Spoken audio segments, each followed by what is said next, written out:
Hello అండి. అందరికీ నమస్తే. Welcome back to CCTV. నేను హారిక. సో, మనం చూస్తూనే ఉన్నాం తెలంగాణలో ఒక హైడ్రా తర్వాత ఇంకొక పెద్ద ఇష్యూ బయటకొచ్చింది అనంటే అది అక్కినేని నాగార్జున వర్సెస్ మంత్రి కొండ సురేఖ. వీళ్ళిద్దరి మధ్యలో జరుగుతున్న కేసులు మనం రీసెంట్‌గా చూస్తూనే ఉన్నాము. ఒక పక్క అక్కినేని నాగార్జున మా పరువు తీశారు, మా పరువుకు నష్టం వాటిల్లే మాటలు మాట్లాడారు కొండ సురేఖ అని చెప్పేసి పరువు నష్ట దావా వేశారు. దీనికి సంబంధించి అలాగే అలా ఎలా వేస్తారు? ఉన్నదే గదా! మేము మాట్లాడింది అన్నట్టుగా మంత్రి కొండ సురేఖ లాయర్ నిన్న ఒక కేసేశారు.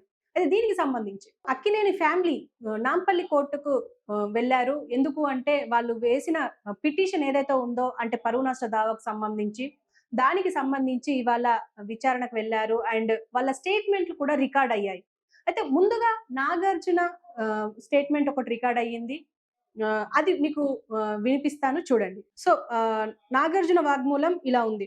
సినిమా రంగం ద్వారా మా కుటుంబానికి మంచి పేరు ప్రతిష్టలు ఉన్నాయి. దేశవ్యాప్తంగా మా కుటుంబం పట్ల ఆదరాభిమానాలు ఉన్నాయి. జాతీయ స్థాయిలో అనేక అవార్డులు వచ్చాయి. సినిమా రంగంతో పాటు సామాజిక సేవా కార్యక్రమాలు చేస్తున్నాం. మా కుమారుడి విడాకులకు సంబంధించి మాజీ మంత్రి కేటీఆర్ కారణమని మంత్రి అసభ్యంగా మాట్లాడారు. అలా మాట్లాడడం వల్ల మా పరువు ప్రతిష్టలకు భంగం వాటిల్లింది. మంత్రి కొండా సురేఖపై క్రిమినల్ చర్యలు తీసుకోవాలి.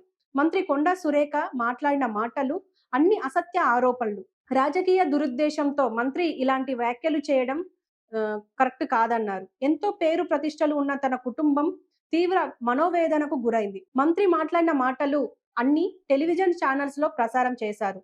అన్ని పేపర్స్ ప్రచురితం చేశాయి. దీనివల్ల మా కుటుంబం తీవ్ర మనోవేదనకు గురైంది. దేశవ్యాప్తంగా మా కుటుంబంపై తీవ్ర ప్రభావం పడింది. ఇలా మంత్రి చేసిన వ్యాఖ్యల వల్ల మా కుటుంబానికి నష్టం జరిగింది. మా కుటుంబం మానసిక క్షోభకు గురైంది అంటూ కోర్టుకు నాగార్జున స్టేట్మెంట్ ఇచ్చారు. అయితే ఈ స్టేట్మెంట్ ప్రకారం మనం చూస్తే అంటే నిజమే అన్నట్టుగా ఉంది. ఎందుకంటే లెక్క ప్రకారం చూస్తే వాళ్ళ పరువుకు నష్టం కలిగేలా మాట్లాడారు గాబట్టి అంటే ఎంతో అసలు ఎలాంటి విమర్శలకు, ఎలాంటి రూమర్స్‌కి తావివ్వని అక్కినేని ఫ్యామిలీ ఇప్పుడు ఇలాంటి వివాదంలో చిక్కుకోవడం కరెక్ట్‌గా లేదు అని చెప్పేసి వాళ్ళ అభిమానులు కూడా బాధపడుతున్నారు. సో, ఇది ఇలా ఉంటే అండ్ ఇక్కడ సుప్రియ అంటే వాళ్ళ కుటుంబం నుంచి సుప్రియ కూడా వచ్చారు. మరి సుప్రియ ఆహ్, స్టేట్‌మెంట్ ఎలా ఉంది అనేది ఇప్పుడు మీకు చదివి వినిపిస్తాను. సాక్షిగా సుప్రియ వచ్చారు. అయితే ఇక్కడ ఆవిడ స్టేట్‌మెంట్ ఎలా ఉంది అంటే, నాగార్జున స్టేట్‌మెంట్ పూర్తయిన తర్వాత కేటీఆర్ వల్ల నాగ చైతన్య, సమంత విడాకులు జరిగాయని మంత్రి మాట్లాడారు. కన్వెన్షన్ విషయంలో సమంతను కేటీఆర్ దగ్గరికి పంపించమంటే సమంత ఒప్పుకోలేదు. అందుకే విడాకులు తీసుకుందని మంత్రి మాట్లాడారు. దీంతో మా కుటుంబం మొత్తం షాక్‌కు గురైంది. ఈ విధంగా మంత్రి మా కుటుంబంపై ఎందుకు మాట్లాడారో అర్థం కాలేదు. దీంతో మా కుటుంబం తీవ్ర మనోవేదనకు గురైంది. మంత్రి చేసిన వ్యాఖ్యలు నేను కొన్ని మీడియా ఛానళ్లలో చూశాను. నేషనల్ మీడియాలో కూడా ఈ వార్త విన్నాను. మరుసటి రోజు పేపర్‌లో కూడా ఈ వార్త చూశాను. దీనివల్ల మా కుటుంబం తీవ్ర మనోవేదనకు గురైంది అంటూ సుప్రియ వాగ్మూలం ఇచ్చారు. సో, ఏదేమైనప్పటికీ అంటే వాళ్ళ కుటుంబం విషయము ఒక మంత్రి మాట్లాడడం అనేది ఒక నేషనల్ ఇష్యూ లాగా మారిపోయింది అని జెప్పేసి మాట్లాడారు. అండ్ వాళ్ళ ఇంట్లో కూడా అందరూ షాక్‌కి గురయ్యారు. అండ్ ఇలాంటివి మాట్లాడే ముందు కూడా ఆలోచించి మాట్లాడితే బెటర్‌గా ఉంటుంది అన్నట్టుగా ఉంది. సో, ఏదేమైనప్పటికీ కరెక్ట్‌గా చూస్తే వీళ్ళిద్దరి వాగ్మూలం ఇప్పటికైతే పూర్తయింది. అండ్ నెక్స్ట్ ఇంకొక స్టేట్‌మెంట్ ఉంటుంది. అది 10థ్‌కి వాయిదా పడింది. So, hero Nagarjuna and Supriya స్టేట్‌మెంట్‌లయితే ఇలా ఉన్నాయి. అయితే ఈ స్టేట్‌మెంట్‌లు పూర్తయ్యాయి.